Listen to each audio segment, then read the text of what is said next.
Hello everyone and welcome back to the Perkins Engineering YouTube channel. This year brought to you by Automation Solutions. And I got to say, that last episode on the slide manifold, unbelievable amount of support for that. Last time I looked, over 90,000 views. So big thank you to all of you that watched that. Obviously a fantastic video, a topic that everyone really wanted to know more about. And let's thank Automation Solutions for that one. They wanted to get behind us for some episodes on the slide manifold. So the idea behind that came from them. And as we know, this year, our YouTube series is proudly brought to you by Automation Solutions. So look them up on Facebook, check out their website, Automation Solutions Australia. They're bringing us more and more content so that you guys can see more and more videos. This episode, I've got to be honest, no microphone, sorry. Some technical difficulties there, but I didn't want to delay in getting out another video. So I've got a fair bit of stuff laid out here on the bench. And the topic for this video is, why did Perkins Engineering and my old man Larry stick with 5 stud wheels and wheel nuts for so long? And a lot of people ask me and Dad, and our answer is cost. It was cheaper. And a lot of people don't understand how and why. So I'm going to try and go into a few things now to give you a bit more of an understanding on why the 5 stud configuration was cheaper, why we stuck with it for longer, and ultimately what led us to change to the center lock. So a couple of props that I've got here on the bench involve, I've got some 5 stud stuff and some center lock stuff. So cast your mind back to 1985. Larry had just won 3 Bathursts with HDT, running 5 stud wheels. He ventures over to Dick Johnson Racing in a Ford Mustang that's got a center lock wheel, and he has a wheel come off a Bathurst. And at that stage of the game, there was the introduction of center lock was still sort of somewhat new in Group A racing. Center lock wheels have actually been around since the early 1900s on many different cars, but in racing cars, and in particular sedan racing cars, not as common, especially in Australia. So Dad had a wheel come loose in driving a Mustang, and then when time came to build the first Perkins Engineering car, his experience and knowledge with the 5 stud sort of led for him to stick with that general direction. So I'll actually just give you a rundown on what actually happened in 1985. I've got a center lock hub here, and see, the center lock hub uses a central wheel nut, which here's an earlier version wheel nut, central wheel nut, but then the wheel needs to locate and gets its torque from drive dogs. So in 1985, they shortened the drive dogs to try and make the pit stops a bit quicker, make it a bit easier. But what happened was then the wheel nut could be done up and the wheel not properly seated on the drive dogs. So the minute that Dad left the pits, the wheel wasn't seated properly, but the wheel was tight. As soon as he jumped on the brakes, the dogs then slipped, engaged into the holes, machine in the rims, and then the wheel was loose because the nut actually wasn't done up and the wheel wasn't tightened up to this face. So why 5 stud? First problem solved straight away. The drive dogs are the wheel nuts. So pretty tricky to have any massive issues, because if the wheel locates on the studs, it's going to go all the way home, which makes it a lot easier. Wheel nuts, pretty simple little wheel nut made out of hex with a thread on them. They're captive in the wheel nuts, and they can be done as simply as that. The other part of that is in the pit stop. Clearly, you can use just a little knocky gun, compressed air, bugger all pressure required to do 5 wheel nuts up to the required torque to keep them tight. So you can use a trusty 7/8 SIG chrome 12-point socket, or if you wanted to get really racy, you could use a 7/8 impact socket on your little workshop knocky gun. Most workshops would have these, and that is a genuine Perkins Engineering race rattle gun. Pick it up with one hand, runs on compressed air on the workshop, very easy. And the benefit in the garage is you can use the trusty ratchet and socket to do them up, nip them up. And then equally, one of the things Dad used to love saying is, if one of these wheel nuts fails or isn't tight, you've got 4 others, 3 others, 2 others that'll at least get you back to the pits without the wheel falling off. And in some cases, like you see in NASCAR before they moved to center lock, you know, they could do a stint in a race with 3 out of 5 nuts done up tight. Why was the center lock so expensive? Well, back then, the nuts were expensive. Aluminium wasn't as cheap as it is now. CNC machining wasn't as easy as it was now, so you'd have to manually manufacture those in a manual mill and a lathe. So you've got a massive big thread in them. Then you need to work out a safety mechanism for them as well, which is why there's so many different versions.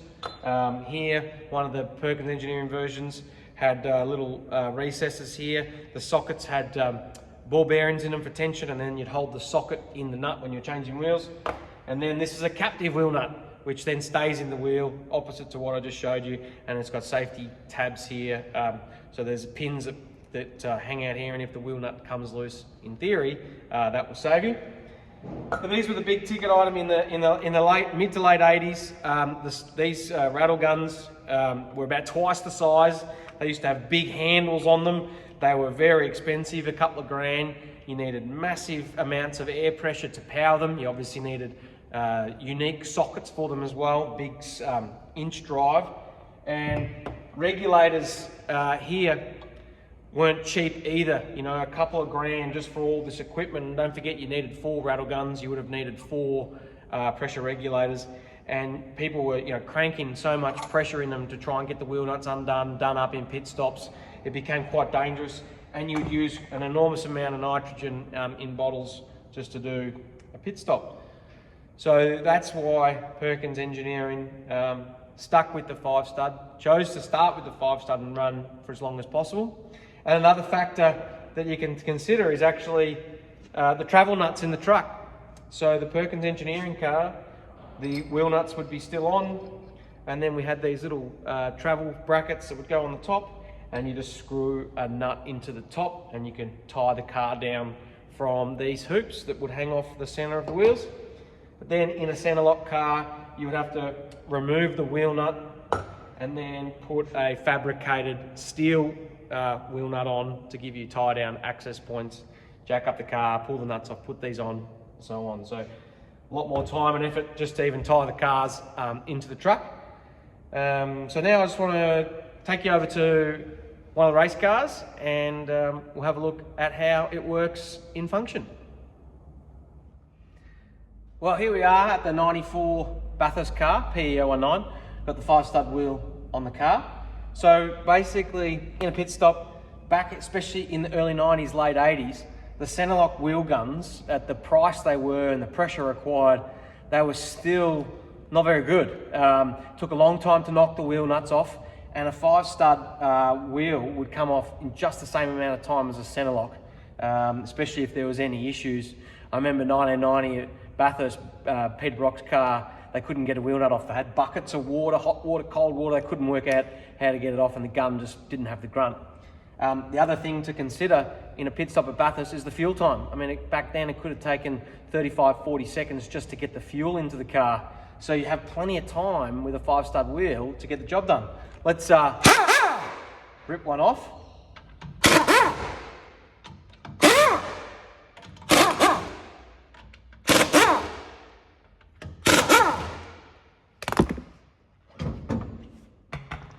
And just like that, the wheel's off, you do your pit stop, change your brake pads, whatever you need to do, and then the wheel goes on. And this is what I wanted to talk about with the seating on the drive dogs. You see, with a 5-stud wheel, the drive dogs are the wheel nuts. There is no way that wheel now can't be done up in a way where it's going to come loose, unless it's not done up, of course. But it's seated properly on the face. Once these wheel nuts are done up, it's ready to go.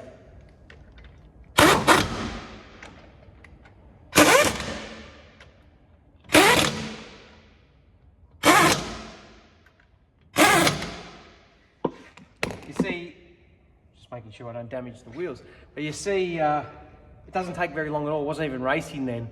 It's less than 10 seconds to do the wheel nuts up. When the team started to get into situations where pit stop races became more apparent in sprint races, so in the late 1990s, they really started to pick up the pace on doing these up, and some of the wheel changes could actually hold the trigger flat and run it bang, bang, bang, bang, bang, and like a NASCAR pit stop, get them done really quick. So that's the 5-stud wheels. The wheel nuts are captive in the wheels. The nuts have a little circlip on the outside, locates it in their little steel insert, and it keeps the wheel nut captive in the wheel. And that's a 5-stud wheel change, sort of broken down. Relatively cost-effective Commodore wheel stud pattern. Bear in mind, Perkins Engineering went down that path, so they had all of these wheels there ready to go. And then obviously these rattle guns last forever. Not a high maintenance, high pressure, high dollar item. You can run them on the workshop, compressed air. So the cost then to change to center lock becomes not just the hubs on the race car, the spare hubs in the truck. You need to change the wheels that are going on the race car. So then the wheels, the spare wheels, the wets wheels, and then rattle guns, regulators, the works. So that's where the cost comes into it, is the redundancy then of all of this 5-stud stuff, which didn't seem to cause any issues. They won Bathurst 93, 95, 97 with 5-stud wheels against center locks, and it didn't make a difference. So let's scoot over to the 2003 car, which is a center lock car, and we'll have a look at a couple of things that changed, and indeed the things that are different.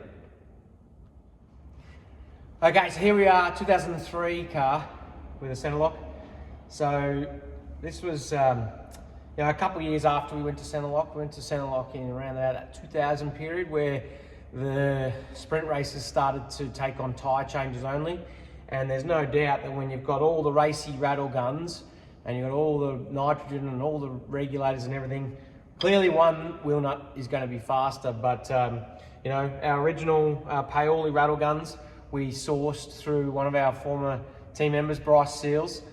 He was able to source us some IndyCar guns, and then these particular guns that I've got left over are Ingersoll Rand. Again, these are a couple of grand each. A lot of maintenance service required into keeping these things going, and then they're doing a wheel nut up to 600-700 foot-pounds of torque.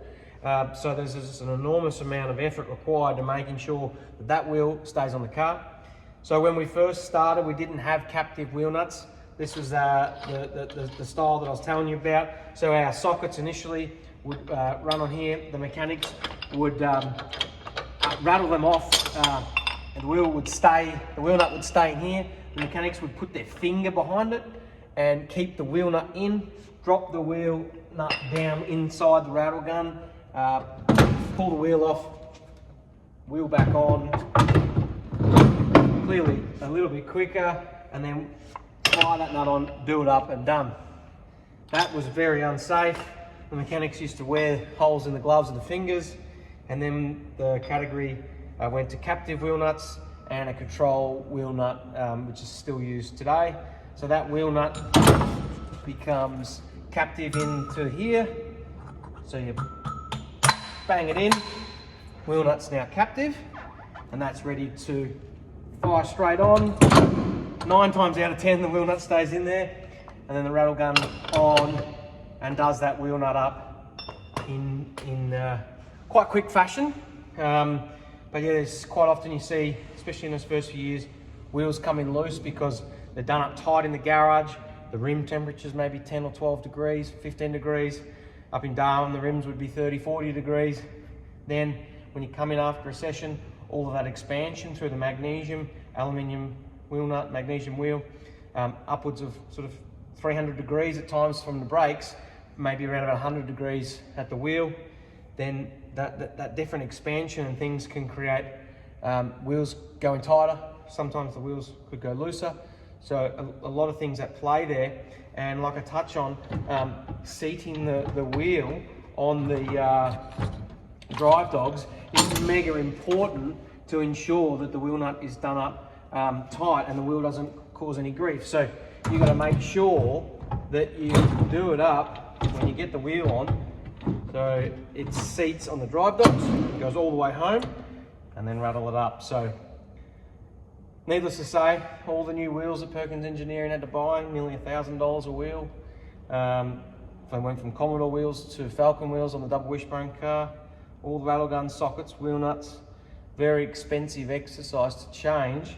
And ultimately, if it wasn't for the sprint races where they were tyre changes only, I think Perkins Engineering would have stayed with a 5-stud configuration, especially at Bathurst even today. The petrol stops 26, 32 seconds, plenty of time to change a 5-stud wheel in time. So I hope that sort of helps clear a few of the questions that people have with that configuration. If there's any other questions, feel free to shoot them through on our Facebook or comment them on the video, and we'll try and get back to you. But no, it's pretty cool to be able to have both styles here in the workshop and show you the difference. Well, I hope that answers a few of the questions about the 5-stud versus the center lock and why Perkins Engineering stuck with it.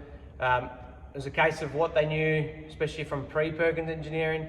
3 Bathurst wins, HDT, 5-stud wheels, studs, wheel nuts, all the stuff that was bulletproof. And then center lock eventually became what everyone had to have to be competitive.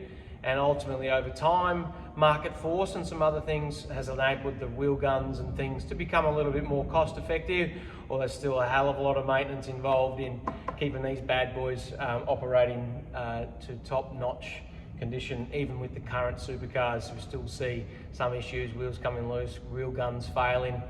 And back in the day, if a 5-stud wheel nut, if the gun failed, you could just get the spanner and the torque wrench out and just nip it up with the breaker bar, and you knew that you'd be able to press on. So a lot more comfortable, a lot less effort required into making sure these bad boys didn't give any grief. So thanks again for tuning in. Hey, we've had great support online. Our 93 t-shirts in white, got this one a bit dirty in this video, and our hats are going great. We've got one more t-shirt to come, hopefully that'll turn up pretty soon, which is a 1995 themed t-shirt. But as always, I really want to thank Automation Solutions, been fantastic supporters in bringing us all this extra content so that you at home and our supporters can keep watching more cool videos. So please jump on their Facebook page, Automation Solutions Australia. Jump on there, give them a like and follow, and if you can support their business in any way, we'd really appreciate it, and they're going to keep bringing more and more content to you guys. So big thank you to Automation Solutions. That's it for now. Apologies for not having microphones this episode. I'll have that rectified for the next one, and hopefully our next episode, or the one after that, will involve LP fanging the Volkswagen around the rally track up in Kalanji. So thanks again for your support. PerkinsEngineering.com.au for all the hats and t-shirts. Jump on our Facebook page, Instagram page, Perkins Engineering. Always some cool stuff going on there, photos, stories, all sorts of stuff. So thank you very much. Like and subscribe our YouTube channel as well. And thanks again for the support, everyone. We really appreciate it.